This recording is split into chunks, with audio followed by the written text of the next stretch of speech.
So, Emma, Hello. you've left the beer guild writers. Yeah. Well, I haven't left the guild. I'm still a member of the guild, but I've stepped down as chair. Is it because they let me in? Yes.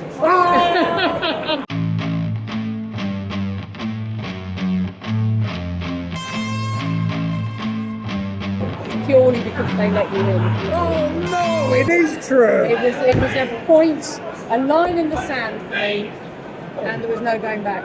Jesus, that's it. I'm going home. Right. No, I think it was time for me to step down. I've done it for 2 years. Yeah. And we've got a fantastic new board. So I'm excited where the guild goes next. So. Me too. Indeed. So you were just over there looking at, we're at GBBF by the way, if you haven't recognised it. You're looking at the champion beer of Britain. What's the news? You're going to try and ask me to remember who just won. So it's Ellen Brewery. Yeah. With a porter, yeah. Whose name currently escapes me. It's got numbers on it. But I was quite pleased that Harvey's won the miles category. Dark Miles. That was the first beer I had as I walked in earlier. I had Harvey's Dark Miles and it's just won miles. Really? Yeah. Oh, that's great. That's fantastic. So, Emma, you've got a new podcast coming out. What's it all about?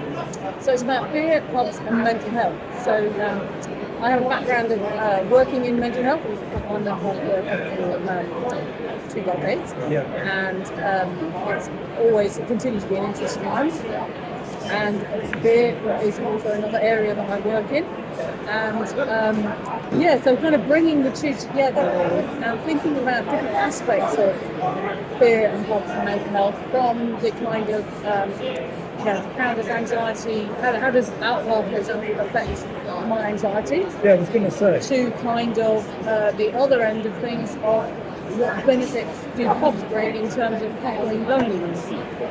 So kind of those two sort of areas. So looking at some of the things that we might need to be aware of as we look after our well-being, but also the benefits that pubs bring, but also a lot of positives that are happening in the industry. So I was talking to somebody this morning about how they've trained all their staff in mental health and first aid. Yeah. There's various initiatives around to support people with their mental health, and just getting the subject talked about, challenging some of the stigma around it, and moving forward with how can we all support each other. So, how do pubs combat loneliness? Well, there's a lot of research actually, and Camera were responsible for commissioning some research a few years ago. So just say, Camera have done something good there, just these haters out there, yeah. Exactly, Camera have done a lot of good things, yeah. Camera commissioned some research a few years ago around pubs and mental health, and found that that people form friendships in pubs, people feel more supported, feel more part of their community. You fall in love, you get dumped. Everything happens in pubs, doesn't it? And I think you can tell from over the COVID years when we were either in lockdown or in the kind of stage of finding it very difficult to kind of come out and be around lots of people. We heard how many people missed that and how that was very difficult for people to be away from something that's essential to the community, and is their social life. Fantastic, it really is.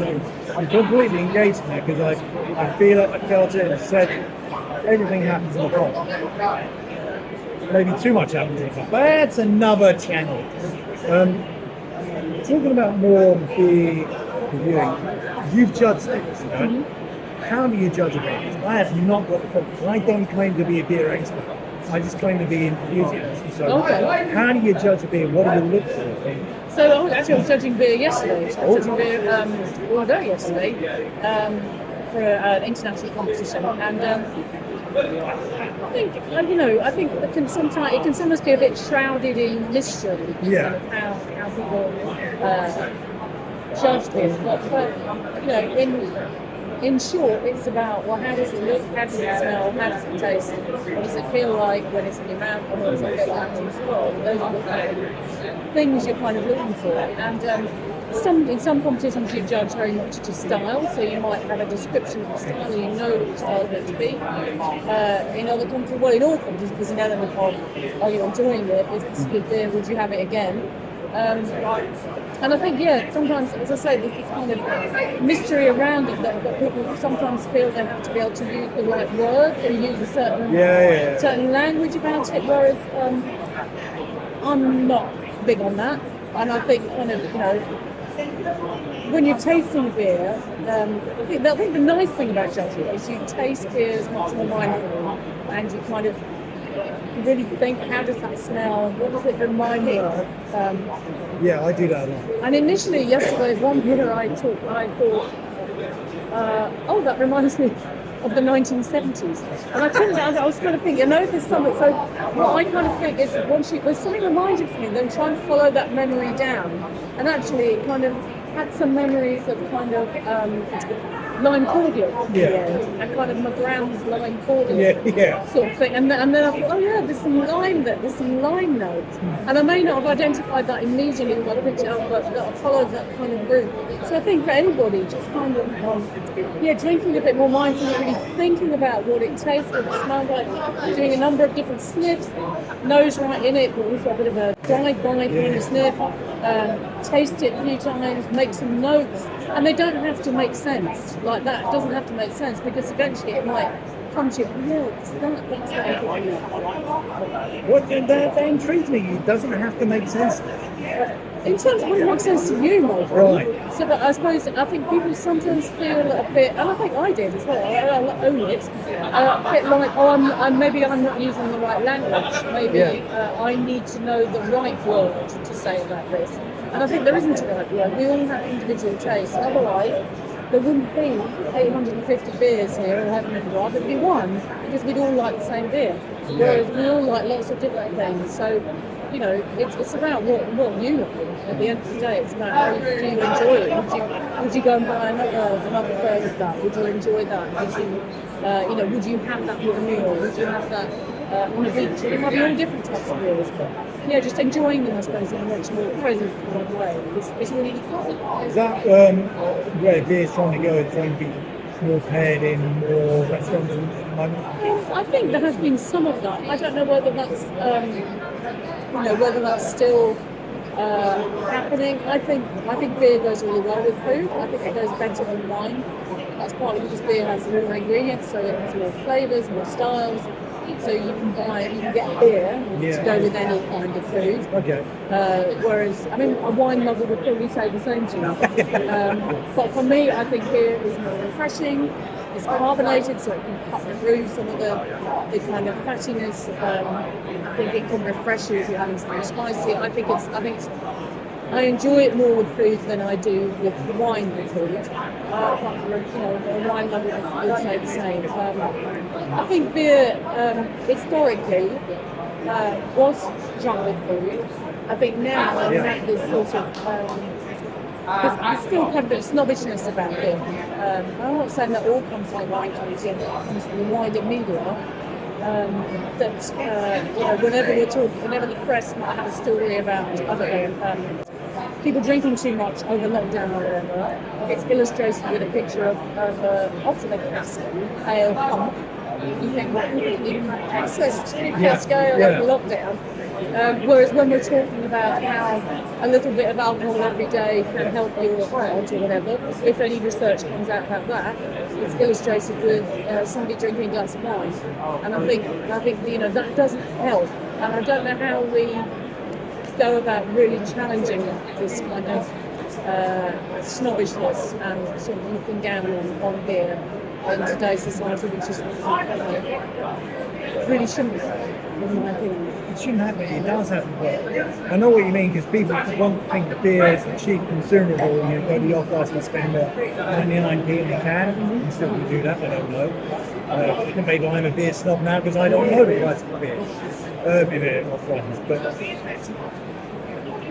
is there a risk? Because with the whole craft thing, I'm not too keen on the term craft myself. I don't hate it. It's just I just think it's all good beer, real ale, craft, all the same thing. Is there a point where we are now at loss of living and God knows what else, that beer styles are going to compromise in taste, and that just to be sold, and like we're already seeing that high percentage beers are going to be coming. They'll become more expensive, so there's a possibility of breweries won't do them. Is the Renaissance over? Were we ever in the Renaissance? I don't think we'll go back. We can't have our minds right of all the lovely beers we tried. It's happened before 100 years ago. I think at the moment it's economically challenging for us. It's economically challenging for consumers, for pubs and for brewers. And I think that is going to be difficult. I think it is going to be difficult. I think we will still see flavoursome beers. I think we may, as you say, see more flavoursome beers at a lower ABV. Yeah. In many ways, that's not a bad thing. No. There's nothing nicer than having a few pints in a beer garden, and you can't do that with a 6 or 7% beer. You know, it's nice to have what you can. You may regret it the next day. If you remember it. And so I think, in some ways it's no bad thing. And people, I think, are working out to get more flavourings in your ABV, which is wonderful. I think these are challenging times. There's no two ways about it. And I think I'm also not a fan of the word craft. I don't really know what it means, so I tend not to use it. But I think there is something to be said sometimes around the gentrifying properties that beer can have in some areas, and maybe that's not always a good thing. Maybe they're more, we tried to be an inclusive community, and in some ways we are not an inclusive community. I think sometimes that's around price, and I think it's very difficult because good, well-made beer with good, well-produced ingredients costs money. So it's a tough one, it really is. Fair enough, unbelievable. When's the podcast coming out, or is it already in? No, so I'm recording most of the interviews, so there'll be a first series released. Are we now in August? We are now. We are, yes, officially. First so day. It's this month, so it will be released probably in about the 3rd or 4th week of August. I look forward to it, and thank you very much. That's very good. Thank you for speaking to me. Oh. Cheers.